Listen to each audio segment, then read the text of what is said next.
एक सवाल जो आजकल हर तरफ है, क्या भारत सच में एक $4 ट्रिलियन की इकोनॉमी बन गया है? लेकिन इसी सवाल के साथ एक और थोड़ी चौंकाने वाली हकीकत भी जुड़ी हुई है। आज हम अर्थशास्त्री अरुण कुमार के विश्लेषण के आधार पर भारत की इस ग्रोथ स्टोरी में छिपे एक बहुत बड़े विरोधाभास को समझने की कोशिश करेंगे। देखिए, एक तरफ तो हेडलाइंस हैं जो बता रही हैं कि भारत लगभग $4 ट्रिलियन की इकोनॉमी है, और दूसरी तरफ एक ऐसी सच्चाई है जो सोचने पर मजबूर कर देती है। सरकार देश के 80 करोड़ नागरिकों को खाने पर सब्सिडी देती है। आखिर ये दोनों बातें एक साथ सच कैसे हो सकते हैं?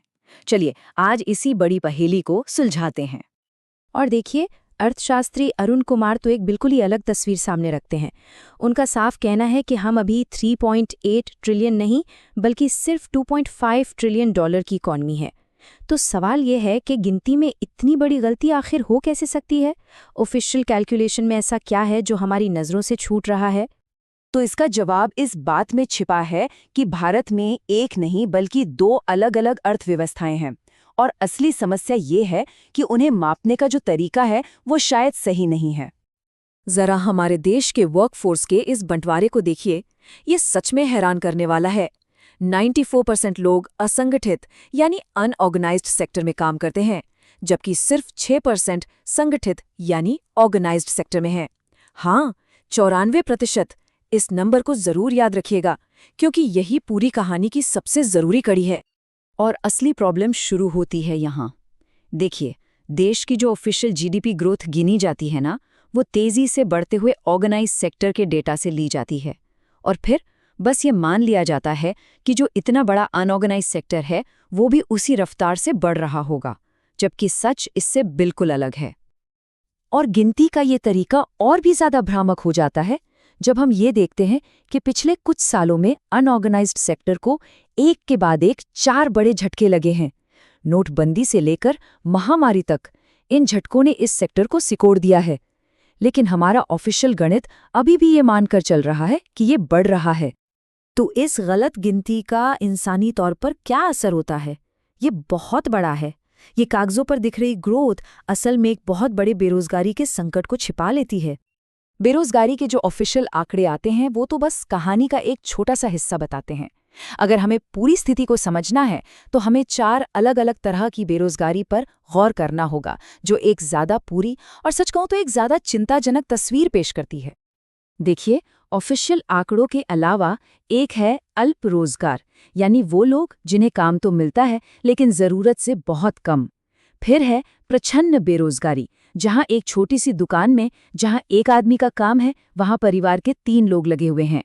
और आखिर में लोगों का एक बहुत बड़ा समूह है जिन्होंने निराश होकर नौकरी खोजना ही बंद कर दिया है।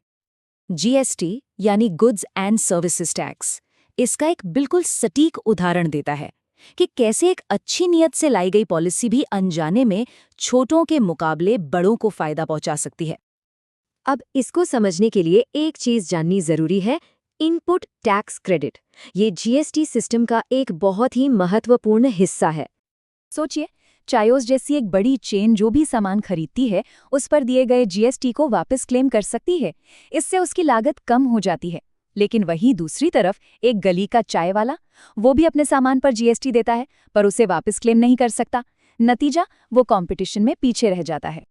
और इसका सीधा सा असर ये होता है कि डिमांड यानी ग्राहक धीरे धीरे छोटे कारोबारों से हटकर बड़ी कंपनियों की तरफ चला जाता है। और इससे सबसे ज्यादा नुकसान उसी सेक्टर को होता है जिसमें, जैसा हमने पहले देखा, देश के 94% लोग काम करते हैं। तो अब आते हैं काली अर्थव्यवस्था यानी ब्लैक इकोनॉमी के मुद्दे पर।